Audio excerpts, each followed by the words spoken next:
Assalamualaikum warahmatullahi wabarakatuh.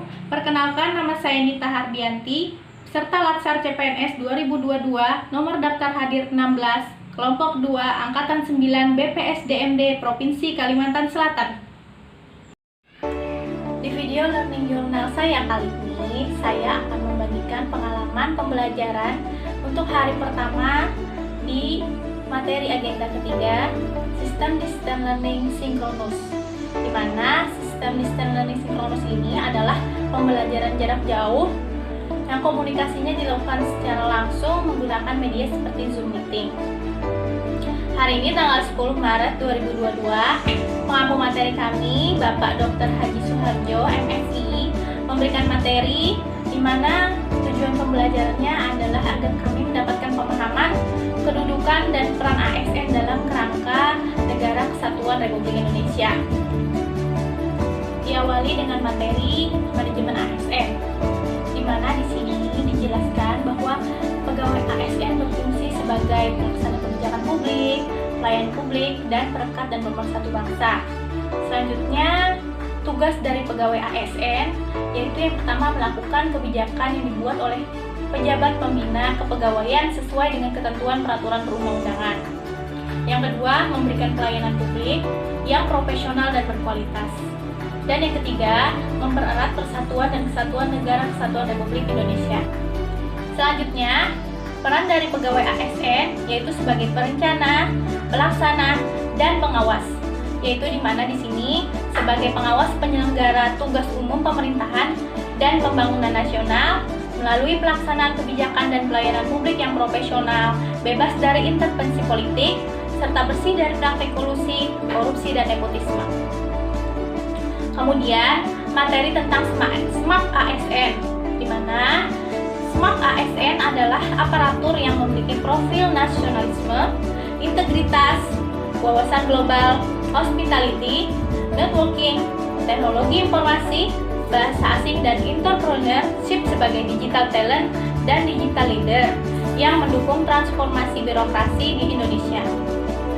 Berdasarkan arahan Presiden pada poin pembangunan sumber daya manusia dan persiapan kebutuhan sumber daya manusia, talenta digital, literasi digital berperan penting untuk meningkatkan kemampuan kognitif sumber daya manusia di Indonesia agar keterampilannya tidak hanya sebatas mengoperasikan gawai saja.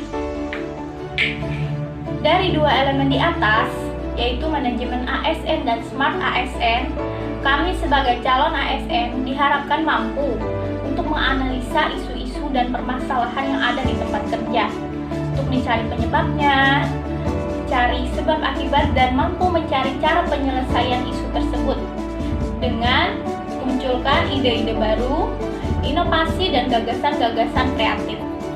Tentu saja berdasarkan dengan nilai berakhlak, yaitu berorientasi pelayanan, akuntabel, kompeten, harmonis, loyal, adaptif, dan kolaboratif. Implementasi dari kedudukan dan peran ASN dalam kerangka Negara Kesatuan Republik Indonesia dalam hal manajemen ASN dan Smart ASN di tempat kerja saya, yaitu Puskesmas Simpur, di mana saya sebagai pemegang program TB, ditemukan isu atau permasalahan terkait pelaporan, yaitu pelaporan kasus TB yang dulunya hanya menggunakan cara konvensional, yakni sebatas laporan tertulis saja, sehingga muncul permasalahan di mana sulitnya mengakses informasi, yaitu mulai dari kecepatan dan ketepatan dari pelaporan tersebut dari unit puskesmas, dinas kesehatan, hingga Kementerian Kesehatan Pusat Republik Indonesia. Dari isu tersebut muncullah gagasan-gagasan baru, di mana di sini dibuatlah suatu aplikasi SITB, yaitu kepanjangan dari Sistem Informasi Tuberkulosis, yang berguna untuk semua jenis pelaporan tuberkulosis, yang dimana di sini terintegrasi langsung dari unit terendah puskesmas, dinas kesehatan, hingga ke Kementerian Kesehatan Pusat Republik Indonesia. Sehingga dengan adanya gagasan tersebut menyelesaikan permasalahan yang lambatnya pelaporan dan sebagainya.